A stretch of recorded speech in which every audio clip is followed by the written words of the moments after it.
Yesus memanggil ke-12 murid itu dan mengutus mereka berdua-dua.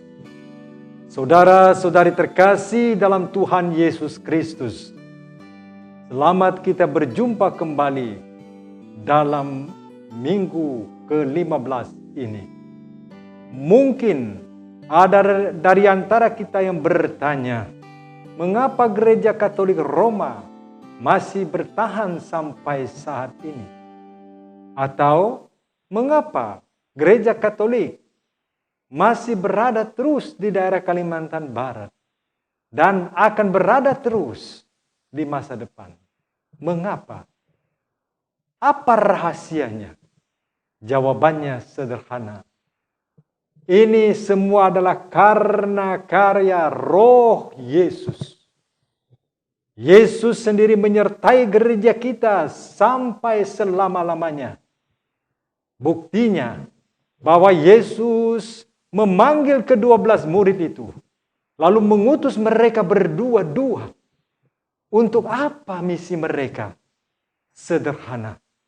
Mereka diutus untuk mewartakan kabar baik, kabar sukacita, kabar gembira. Mereka diberikan kuasa untuk mengusir roh-roh jahat. Mereka juga mengundang manusia untuk bertobat. Bahkan orang-orang sakit pun disembuhkan. Dan derita mereka diringankan oleh murid-murid Yesus. Saudara-saudari terkasih dalam Tuhan Yesus Kristus, sorotan utama Injil minggu ini tidak lain dan tidak bukan adalah pengutusan. Para murid diutus untuk berkhotbah. Mereka mengkhotbahkan kabar baik. Mereka tidak diutus untuk omong-omong saja. Mereka tidak diutus untuk berdiskusi. Mereka tidak diutus untuk berdebat. Tetapi mereka diutus untuk mewartakan kabar baik. Saudara-saudari terkasih dalam Tuhan Yesus Kristus. Lalu dalam pewartaan kabar baik, mereka juga melakukan perbuatan-perbuatan nyata yang baik dan berkenan di hadapan Tuhan. Tadi sudah kami singgung bahwa mereka mendapatkan kuasa untuk mengusir roh-roh jahat. Mereka juga dapat kuasa untuk mengusir setan yang juga bergerombolan dan membuat jaringan kejahatan dalam dunia ini. Mereka menyembuhkan orang-orang sakit di dalam nama Tuhan Yesus Kristus. Dan murid-murid Yesus punya kuasa juga mengubah dan memperbaiki keadaan hidup manusia di atas permukaan bumi ini. Saudara-saudari terkasih dalam Tuhan Yesus Kristus, ini menunjukkan bahwa murid-murid Yesus diutus untuk mewartakan kabar baik dan diimbangi dengan perbuatan-perbuatan baik yang sesuai dengan kehendak Tuhan. Dan kita ingat bahwa mereka juga diutus untuk pergi berdua-dua. Apa artinya berdua-dua? Tidak lain dan tidak bukan ialah bahwa para murid Yesus diutus supaya mereka bisa bekerja sama. Bukan hanya bekerja bersama, tetapi bekerja sama. Dalam arti mereka punya pikiran, mereka punya roh, mereka punya kehendak, dipadukan menjadi satu. Itulah kerjasama. Kerjasama saudara-saudari terkasih ada dua jenis. Bisa jadi kerjasama dalam bidang kejahatan. Tapi ada juga kerjasama yang kita kehendaki. Tidak lain dan tidak bukan adalah kerjasama dalam bidang kebaikan. Inilah tugas utama para rasul yang diutus oleh Yesus pergi berdua-dua untuk meningkatkan, menyuburkan, dan memperluas kerjasama dalam bidang kebaikan dan bukan kerjasama dalam bidang kejahatan yang sering menggerogoti kita di dunia ini. Dalam kerjasama itulah saudara-saudari terkasih, para murid Yesus merasa tergantung satu dengan yang lain. Mereka saling menolong satu dengan yang lain.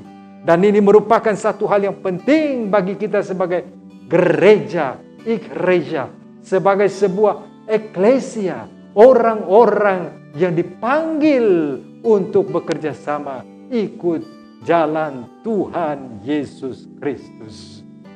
Saudara-saudari terkasih dalam Tuhan Yesus Kristus, murid-murid yang hidup dalam kebersamaan itu mempunyai roh yang sama. Mereka bisa saling mengerti satu dengan yang lain. Mereka mau mewujudkan kerajaan Allah dan bukan kerajaan pribadi masing-masing. Saudara-saudari terkasih dalam Tuhan Yesus Kristus.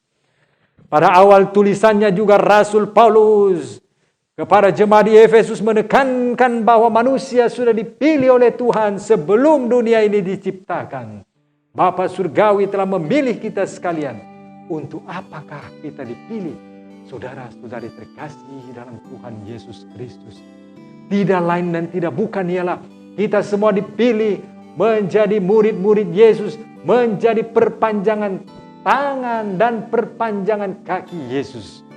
Saudara-saudari tahu bahwa kekejaman dunia, kejahatan dunia, kebejatan dunia telah memotong tangan Yesus, telah mematahkan kaki Yesus. Karena itu saudara-saudari terkasih, kita inilah yang menjadi tangan dan kaki Tuhan Yesus Kristus. Tangan Yesus yang datang untuk menolong orang susah. Tangan Yesus yang datang untuk membawakan damai. Tangan Tuhan Yesus yang menyembuhkan orang.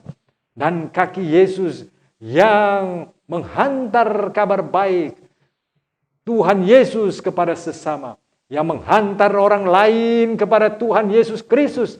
Inilah kita dipanggil menjadi tangan dan kaki Tuhan Yesus Kristus di tengah-tengah zaman yang sedang dicengkam oleh COVID-19 ini. Saudara-saudari terkasih, minggu ini kita sekalian juga dipanggil oleh Tuhan Yesus menjadi murid-muridnya. Minggu ini juga kita sekalian dipanggil oleh Tuhan Yesus untuk menjadi perpanjangan tangan dan kaki Tuhan kita Yesus Kristus. Mari kita siapkan hati, kita siapkan budi, sehingga sanggup menjadi muridnya. Karena itu saudara-saudari terkasih, ingatlah firman Tuhan yang mengatakan bahwa Yesus benar memanggil ke-12 murid itu. Dan juga Yesus mengutus mereka pergi berdua-dua. Amin.